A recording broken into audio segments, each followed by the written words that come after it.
Well, Friday the 3rd of August. It's been a busy week, eclectic, diverse.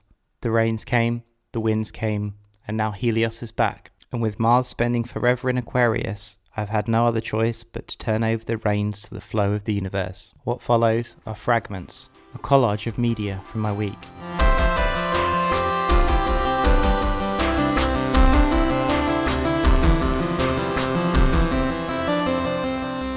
The round idea model was developed by Walter Bossier as a convenient and entertaining tool for discussing the desirability of accepting half-baked ideas as subjects for serious discussion. Striking directly at the traditional concept of placing the responsibility for communication solely on the communicator, the model suggests a joint responsibility of the participants in the dialogue. In most situations, a high value is placed on complete ideas and concepts, ideas with straight edges and square corners. That is, if a statement is immediately perceived as being linked to other accepted ideas, it is accepted as a building block, and the speaker is rewarded for having the idea. However, if the idea cannot be perceived as a building block, the originator is punished by having his idea ignored.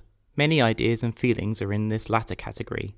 Bossier refers to them as round, ideas that roll away and are lost unless someone makes the effort to retain them. To the originator, round ideas seem to be important and relevant, although he or she has not been able to square them up into building blocks. Bossier suggests that labeling these ideas as round can serve to shore them up and hold them in place while others examine them to see if they can be more fully developed. So then, ideas need to have straight edges and square corners to be immediately useful as building blocks. Some potential valuable ideas are seen as round. They have no immediate use as building blocks and are frequently rolled away. By joint agreement of the participants, round ideas can be identified and temporarily shored up for detailed examination and further squaring. At the heart of the round idea model is the conviction that ideas have intrinsic value, although this value may not be perceived immediately. Understanding People, Models and Concepts, Bossier and Albrecht. Chapter 313, The Smart Growth Manual. Congestion pricing. Establish user fees to reflect the true cost of driving. London, UK. A congestion pricing program has reduced traffic in the city core by 20% and shortened average journey time by 14%. Of course, congestion pricing is most equitable when alternatives exist, such as public transit. The manual Psychomagic. Jodosky, 59. How to beat morning sluggishness. Before going to bed, the consultant should drink 2 liters of water. The need to urinate will awaken the consultant early and force him out of bed. If laziness persists, the consultant should simply give himself permission to urinate in the bed. The discomfort this will cause will convince the consultant to get out of bed. No man of fortune is ever taught to live, and what it is called the art of living is truly a method of killing time. I accept anyone who may have risen to the capacity of gambling. If gaming be not a virtue or an amusement, it requires talents and attention. We have therefore not many people who game. Extract from the Letters of Mormus, sent to the St. James Chronicle for publication, 1777. Global games market intelligence firm Newzoo made its annual Global Games Market Report available to subscribers last week.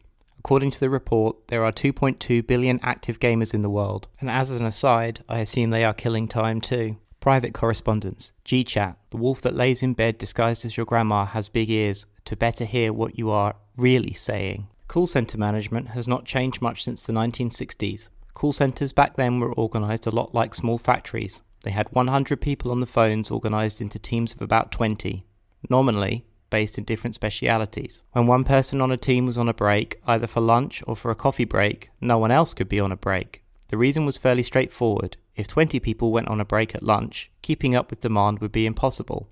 Fast forwarding to today, now with thousands of employees, modern call centres no longer necessarily have to choose between call load and team break times. That's just the way things have always been done for decades, and there's no real incentive to change, or so everyone has been led to believe. People Analytics, Ben Weber. So what does our world look like?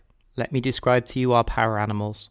Wolf carcasses bored through with rifle point, wet piles of golden eagles and buzzards fed poisoned meat. Sharks long-lined and finned by fishing fleets that have butchered through the tuna shoals that we have fed our plague of familiar cats. Barn owls bleeding from their eyes and hemorrhaging their guts down ghost-white plumage due to the warfarin in rat poison. Toads and amphibian life mutating into monstrous pain death, whose gelatinous bones do not float back up the river. Rewilding Witchcraft, Peter Gray. The fragments of my week. the state of things. You've been listening to episode 1817 of Permanently Moved, a podcast in 301 seconds.